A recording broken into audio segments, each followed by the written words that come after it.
आज की डेट में चाइना अपनी पावर दुनिया को दिखा रहा है। चाहे हम एआई चैटबॉट डीप सीक की बात कर लें, जिसकी पॉपुलैरिटी ने लिटरली यूएस और दूसरी वेस्टर्न कंट्रीज को शॉक वेव्स दिए। उससे कुछ टाइम पहले चाइना ने 2 6th जनरेशन फाइटर जेट्स को लॉन्च किया।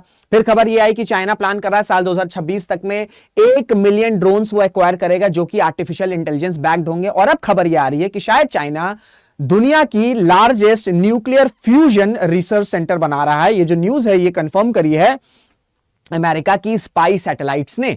अब देखिए जो खबर है ना, अगर हम न्यूक्लियर फ्यूजन की बात करें तो ये कोई ऐसा टर्म नहीं है जिस पर डिस्कशन नहीं चल रहा है, लेकिन प्रॉब्लम ये है कि चाइना से सीक्रेटली बना रहा है। तो इस वजह से डिबेट और डिस्कशन ये चल रही हैं कि क्या चाइना सिर्फ क्लीन एनर्जी पर फोकस कर रहा है या फिर चाइना का ऑब्जेक्टिव मिलिट्री एप्लीकेशंस पर भी है। तो ये एक बड़ा गंभीर मुद्दा है, ये एक बड़ा गंभीर डिस्कशन है। उसके साथ साथ अगर चाइना दुनिया का largest nuclear fusion research centre बना रहा है तो क्या भारत के लिए कंसर्निंग न्यूज है। प्लस ये न्यूक्लियर फ्यूजन होता क्या है, न्यूक्लियर फ्यूजन काम कैसे करता है, किस तरीके से जो 35 देश हैं ITER प्रोजेक्ट में लगे हुए हैं उसमें किस तरीके से न्यूक्लियर फ्यूजन को बनाने की कोशिश की जा रही है, इन सब मुद्दों पर आज हम डिस्कशन करने वाले हैं इस एक वीडियो में। नमस्कार दोस्तों, मेरा नाम ऋषभ सिंह है and you are watching current affairs part by 247। इसी तरीके की न्यूज एनालिसिस अपडेट्स आपको चैनल पर मिलती है, तो रिक्वेस्ट है चैनल को सब्सक्राइब जरूर कर लीजिएगा। So China is secretly building the world's largest nuclear fusion laser according to a US spy satellite। और ये आप इमेज देख सकते हो, ये आपका टारगेट चेंबर बिल्डिंग है, ये आपका लेजर बे है, ये 4 लेयर्स में है और इसी वजह से ये बताया जा रहा है कि शायद चाइना धीमे से या सीक्रेटली दुनिया का लार्जेस्ट न्यूक्लियर फ्यूजन सेंटर बना रहा है। अब ये जो इमेज है ये अभी अंडर कंस्ट्रक्शन है, लेकिन अभी हम प्रेजेंट बात करें, प्रेजेंट डे की बात करें कि सबसे एडवांस्ड न्यूक्लियर फ्यूजन सेंटर कहां पर है, तो वो आपका यूएस में है, जिसका नाम है United states national ignition facility. और ये जो सैटेलाइट इमेज है ये कहां पर है, ये भैया आपका है म्यांमार चाइना में। अब ये बताया गया है कि आज की डेट में जो सबसे advanced most advance nuclear fusion centre है जो कि यूनाइटेड स्टेट्स में है, उससे भी 50% लार्जर हो सकता है जो चाइना न्यूक्लियर फ्यूजन सेंटर बना रहा है। और प्लस चाइना ने सीक्रेसी रखी है, इस पर कुछ भी डिटेल नहीं दिया है। तो इसी वजह से यह डिबेट उठ रहा है कि क्या चाइना सिर्फ क्लीन एनर्जी पर फोकस कर रहा है या चाइना का ऑब्जेक्टिव मिलिट्री एप्लीकेशंस पर भी है। अब हम बात करते हैं, ठीक है, कि ये न्यूक्लियर फ्यूजन क्या है, न्यूक्लियर फ्यूजन पर क्यों जो देश हैं वो इतने ज्यादा इंटरेस्टेड हैं और क्यों इसे कहा जाता है शॉर्टकट टू लिमिटलेस पावर। ठीक है, तो बात करते हैं न्यूक्लियर फ्यूजन। तो ये जो न्यूक्लियर फ्यूजन है ये आपका सन से रिलेटेड है। अगर हम सन की बात करें तो सन आप देखते हो शाइन करता है, तो सन जो है जो एनर्जी है वो खुद से ही प्रोड्यूस करता है, खुद से ही शाइन करता है। ये जो प्रोसेस होता है इस प्रोसेस को कहते हैं फ्यूजन।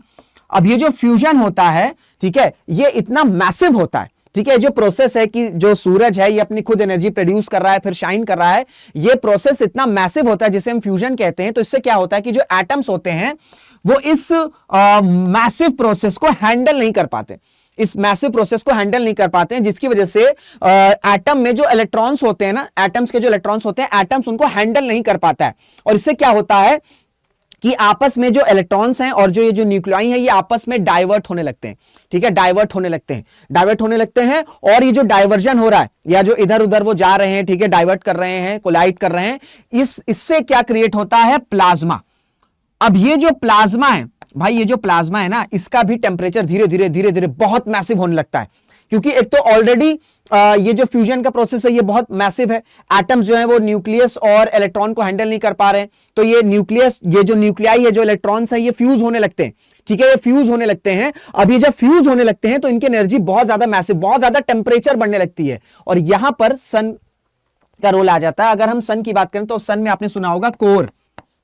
अब सन का जो कोर होता है, ये जो न्यूक्लियाई और जो इलेक्ट्रॉन्स हैं, ये जो न्यूक्लियाई हैं और ये जो इलेक्ट्रॉन्स हैं, ये जो फ्यूज हो रहे हैं, ठीक है, ये नहीं है, जस्ट अ सेकंड, ये न्यूक्लियाई हो गए, ये जो आपके इलेक्ट्रॉन्स हैं ये जो आपस में फ्यूज हो रहे हैं, तो इससे जो टेम्परेचर बन रहा है, ठीक है, जो टेम्परेचर धीरे धीरे बन रहा है, ठीक है, जो टेम्परेचर धीरे धीरे बन रहा है, इसको कंट्रोल कर देता है या न्यूट्रलाइज कर देता है जो सन का कोर है, सन का जो कोर है, क्योंकि सन का कोर बहुत ज्यादा मैसिव होता है, बहुत ज्यादा मैसिव होता है, तो इसको न्यूट्रलाइज कर देता है। ठीक है, जितने ये जो फ्यूजन से ये जो आपके न्यूक्लियर है, जो इलेक्ट्रॉन है, जब आपस में फ्यूज हो रहे हैं तो बहुत ज्यादा टेम्परेचर बढ़ेगा, लेकिन इस टेम्परेचर को बहुत ज्यादा बढ़ने नहीं देता है सन का जो कोर है। क्यों? क्योंकि खुद ये बहुत ज्यादा मैसिव है और जब ये कंट्रोल करता है इस टेम्परेचर को तो क्या होता है, एक ये जो फ्यूज हो रहे हैं इससे एक लार्जर न्यूक्लियाई बनता है। ठीक है, एक लार्जर न्यूक्लियाई बनता है, एक लार्जर न्यूक्लियाई या न्यूक्लियस बनता है और इस न्यूक्लियाई बनने के बाद एनर्जी रिलीज होती है,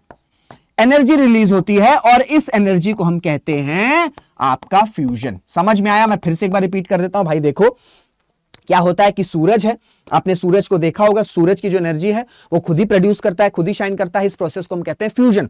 अब ये जो प्रोसेस होता है फ्यूजन, ये इतना मैसिव होता है कि जो एटम्स होते हैं वो इलेक्ट्रॉन्स को हैंडल नहीं कर पाते हैं, खुद अपने इलेक्ट्रॉन्स को हैंडल नहीं कर पाते हैं, तो इलेक्ट्रॉन्स और न्यूक्लियाई क्या करते हैं, ये फ्यूज होने लगते हैं। जब ये फ्यूज होते हैं तो टेम्परेचर बहुत ज्यादा बढ़ता रहता है, बहुत ज्यादा बढ़ता रहता है। लेकिन सन का जो कोर है वो बहुत मैसिव होता है, वो उस टेम्परेचर को एक लिमिट के बाद बढ़ने नहीं देता है, ठीक है, बढ़ने नहीं देता है। और इससे क्या होता है कि जब जो कोर है जब इस टेम्परेचर को सप्रेस करता है तो क्या होता है, और ये आपका जो इलेक्ट्रॉन और न्यूक्लियाई पहले प्लाज्मा में फॉर्म होता है, ठीक है, प्लाज्मा मिस हो गया, प्लाज्मा में फॉर्म होते हैं। अब ये जो न्यूक्लियाई और जो इलेक्ट्रॉन फ्यूज हो रहे हैं तो इनकी टेम्परेचर को बढ़ने नहीं देता है, एक लिमिट तक रोक देता है सन का जो आपका कोर है। और इसी के साथ जो है आपका मैसिव न्यूक्लियाई बनता है, प्रोड्यूस होता है। और इसमें क्या रहता है, एनर्जी रहती है, और जो एनर्जी प्रोड्यूस हो रही है इसी को हम फ्यूजन कहते हैं।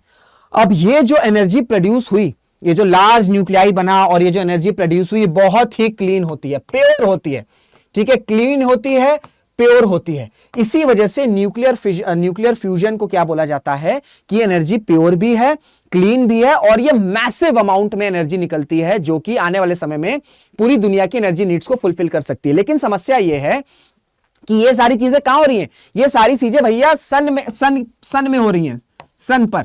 तो अब हम सन पे तो ये जो एनर्जी है वहां से तो हम क्रिएट नहीं कर सकते। तो इसी वजह से क्या हो रहा है कि दुनिया जो प्लान है वो क्या कर रही है कि हम जो है इसी तरीके का जो सन एनर्जी प्रोड्यूस करा फ्यूजन, इसी तरीके का प्लान क्यों ना हम धरती पर करें, क्यों ना हम धरती पर न्यूक्लियर फ्यूजन के थ्रू एनर्जी जो है वो प्रोड्यूस करें। और इसमें दो प्रोसेस होते हैं, एक आपका मैग्नेटिक कन्फाइनमेंट होता है, दूसरा आपका इनर्शियल कन्फाइनमेंट होता है। हमारा फोकस, दुनिया का फोकस बहुत ज्यादा इनर्शियल कन्फाइनमेंट पर नहीं है, हमारा जो कोर फोकस है वो आपका मैग्नेटिक कन्फाइनमेंट में है। इसी वजह से जो है आपका फ्रांस में ITER बन रहा है। ITER full form that is international thermonuclear experimental reactor, जिसमें 35 कंट्रीज इन्वॉल्व हैं, जिसमें भारत भी एक देश है, जिसमें इंडिया भी एक पार्टिसिपेंट है, जिससे ये एनर्जी जो है न्यूक्लियर फ्यूजन टाइप की जो एनर्जी वो प्रोड्यूस हो सके। अब ये मैग्नेटिक कन्फाइनमेंट में क्या होता है, मैग्नेटिक कन्फाइनमेंट में क्या होता है कि एक डिवाइस जो है जिसे हम टोकमाक कहते हैं, इसमें क्या किया जाता है कि जो प्लाज्मा है इसको सप्रेस किया जाता है, ठीक है, इसको सप्रेस किया जाता है। अब इसमें क्या होता है, ये जो डिवाइस होती है, जो टोकमाक, ये जो टोकमाक डिवाइस है, आप डालोगे तो आपको फिगर देखी आ जाएगी, डोट नट टाइप का रहता है इसका शेप। तो इसमें क्या होता है, इसमें हैवी हाइड्रोजन्स डाले जाते हैं, इस डिवाइस में हैवी हाइड्रोजन्स डाले जाते हैं। और इन डिवाइस, ये जो हैवी हाइड्रोजन्स हैं, इनको 50 लाख, कम से कम 50 लाख एम्पियर इलेक्ट्रिसिटी के द्वारा जो है एक ही लूप में रोटेट किया जाता है, ठीक है, रोटेट किया जाता है। अब ये जो हैवी हाइड्रोजन जिसमें 50 लाख इलेक्ट्रिसिटी एम्पियर दिया गया है, वो जो फ्यूज हो रहे हैं, ठीक है, उससे क्या होता है, या एक लूप में जो फ्यूज हो रहे हैं, इससे क्या होता है कि वहां पर एक मैग्नेटिक फील्ड क्रिएट होती है। अब ये जो मैग्नेटिक फील्ड है क्या करती है, ये भैया प्लाज्मा को सप्रेस करती है। जिस तरीके से मैंने आपसे बताया, जैसे मैंने आपको बताया कि यहां पर जो एटम्स हैं, ये जब अपने इलेक्ट्रॉन्स को हैंडल नहीं कर पाते हैं तो इलेक्ट्रॉन्स और न्यूक्लियाई वो किसमें कन्वर्ट हो जाते हैं, प्लाज्मा में कन्वर्ट हो जाते हैं, ठीक है। फिर ये जो प्लाज्मा है ये क्या है, ये फ्यूजन के थ्रू अपनी एनर्जी बढ़ाता है, लेकिन इस एनर्जी को लिमिट करता है सन का कोर। इसी तरीके से क्या होता है कि ये जो मैग्नेटिक फील्ड क्रिएट हुई है, कैसे क्रिएट हुई है, ये जो हैवी हाइड्रोजन्स हैं जिनको हमने 50 लाख एम्पियर की इलेक्ट्रिसिटी में एक लूप पे घुमा दिया है, तो ये जो मैग्नेटिक फील्ड क्रिएट हुई है ये क्या करेगी, ये प्लाज्मा को सप्रेस करेगी, ठीक है। और ये प्रोसेस तब तक चलता रहेगा जब तक प्लाज्मा जो है सप्रेस ना हो जाए, ठीक है, सप्रेस ना हो जाए। और यहां से जो है ये जो सप्रेशन हो रहा है, ठीक है, यहां से जो सप्रेशन हो रहा है, फिर जो है आपका ये हम एनर्जी जो फ्यूजन है ये आपका मैग्नेटिक कन्फाइनमेंट में होता है इस तरीके से। अब ये जो प्रोजेक्ट है ITER, इसमें भी इसी तरीके से किया जाएगा। इसमें क्या रहेगा कि हमें सिर्फ क्या करना, हाइड्रोजन देना है, लूप चल रहा है, ये लूप है, हैवी हाइड्रोजन हमने डाला, ये हैवी हाइड्रोजन क्या करेगा, हीलियम में कन्वर्ट करेगा और फिर जो है हम जो है वो फ्यूजन एनर्जी को अट्रैक्ट कर लेंगे, फ्यूजन एनर्जी को प्रोड्यूस कर लेंगे। पर प्रॉब्लम ये होती है कि इसमें क्या है कि जो फ्यूजन होता है ना, ये बहुत ज्यादा देर तक हम होल्ड नहीं कर सकते। तो इसी पर जो है बड़ा डिस्कशन चला कि कैसे हम ये प्रोसेस को कर सकते हैं। तो समझ में आया कि ये मैग्नेटिक कन्फाइनमेंट में क्या होता है कि भैया हम प्लाज्मा को सप्रेस करते हैं। सिंपली हम हाइड्रोजन हैवी हाइड्रोजन डाला, हाइड्रोजन को हमने 50 लाख एम्पियर इलेक्ट्रिसिटी देकर लूप में क्रिएट किया, मैग्नेटिक फील्ड क्रिएट हुई। मैग्नेटिक फील्ड ये जो क्रिएट हुई है ये प्लाज्मा को सप्रेस करती है। इसी तरीके का प्रोसेस होता है, जिस तरीके से हम हाइड्रोजन डालते जाएंगे, हाइड्रोजन जो फ्यूल है हम इसे डालते जाएंगे, हीलियम प्रोड्यूस होता रहेगा और आपका अल्टरनेटली एनर्जी जो है, जो फ्यूजन एनर्जी है, ये प्रोड्यूस होती रहेगी। तो यही आपका बेसिक सार है मैग्नेटिक कन्फाइनमेंट में, जिस पर आपका ITER आधारित है या बेसिस है। क्लियर हो गया। अब एक और टर्म समझ लो भाई, टेक्निकलिटी एक और समझ लो कि एक और टर्म आपने सुना होगा, न्यूक्लियर फिजन। न्यूक्लियर फिजन में क्या होता है? अब फ्यूजन में क्या हो रहा है कि हाइड्रोजन आपके न्यूक्लियाई इलेक्ट्रॉन्स ये फ्यूज हो रहे हैं, ठीक है, फ्यूज हो रहे हैं और ये बड़ा सा एक न्यूक्लियाई बना है। लेकिन फिजन में क्या होता है कि एक बड़े एलिमेंट को हम तोड़ के छोटा एलिमेंट्स बनाते हैं। जैसे यूरेनियम 235 है, वो हम 238 से 235 पर पहुंचते हैं। 230 एक बहुत बड़ा है, उसको हमने तोड़ा, वो 235 निकला। इससे क्या होता है, इसमें प्रॉब्लम क्या है कि इसमें काफी टाइम तक रेडियो एक्टिव वेस्ट जो एटमॉस्फेयर में रहे वो रिलीज होते हैं। प्लस इसको अगर आप कंट्रोल कर लोगे तब तो न्यूक्लियर रिएक्टर बन गया, ठीक है, तब तो न्यूक्लियर रिएक्टर बन गया। अब अगर इसे आप कंट्रोल नहीं कर पाए तो क्या होगा? यहीं से आप एटम बॉम्ब बन जाएगा। तो सबसे बड़ी प्रॉब्लम यह है कि जो एनर्जी प्रोड्यूस हो रही है न्यूक्लियर फिजन से, एक तो ये प्योर नहीं है, क्लीन नहीं है, इसमें आपको long lived radioactive waste मिलते हैं। प्लस इसमें जो जैसे यूरेनियम है, अगर आपने इसको कंट्रोल कर लिया तो न्यूक्लियर रिएक्टर में काम आएगा, कंट्रोल नहीं कर पाया तो वही आपका एटम बॉम्ब बन जाएगा। तो इस वजह से तो जो देश हैं वो न्यूक्लियर फ्यूजन की तरफ जा रहे हैं या न्यूक्लियर फ्यूजन पर फोकस किए हैं, क्योंकि एक तो यहां से एनर्जी बहुत बड़े अमाउंट में निकलती है, बहुत बड़े अमाउंट में निकलती है। प्लस ये जो एनर्जी है बिल्कुल क्लीन होती है, ठीक है, बिल्कुल क्लीन और प्योर होती है। तो इस वजह से अगर आपसे कोई सवाल पूछे कि न्यूक्लियर फिजन के ऊपर न्यूक्लियर फ्यूजन को क्यों रखा जा रहा है या क्यों इसे प्रेफर किया जा रहा है, उसके पीछे छोटा सा रीजन जो है मैंने आपको समझाने की कोशिश करी। अब हम बात करते हैं, ये थोड़ी टेक्निकलिटी मैंने समझा दी, शायद आपको समझ में आ गया होगा, नहीं समझ में आएगा तो कमेंट बॉक्स में पूछ सकते हैं, मैं एक बार फिर से इस पर सेशन ले लूंगा, ठीक है। अब हम बात करते हैं कि चाइना की ये जो फैसिलिटी है, ये डिस्कशन का डिबेट क्यों बनी हुई, क्योंकि देखिए अगर हम न्यूक्लियर फ्यूजन की बात करें, मैंने आपसे बताया कि भैया ITER ये प्रोजेक्ट है, इसी तरीके से और भी प्रोजेक्ट रन कर रहे हैं, इसी तरीके से और भी प्रोजेक्ट रन कर रहे हैं। जैसे चाइना ने खुद भी जो उनके यहां न्यूक्लियर फ्यूजन के प्रोजेक्ट चल रहे हैं, जैसे आपका ईस्ट हो गया, CFETR हो गया, इस पर डिटेल बताई हुई है, लेकिन इस पर डिटेल नहीं बताई है।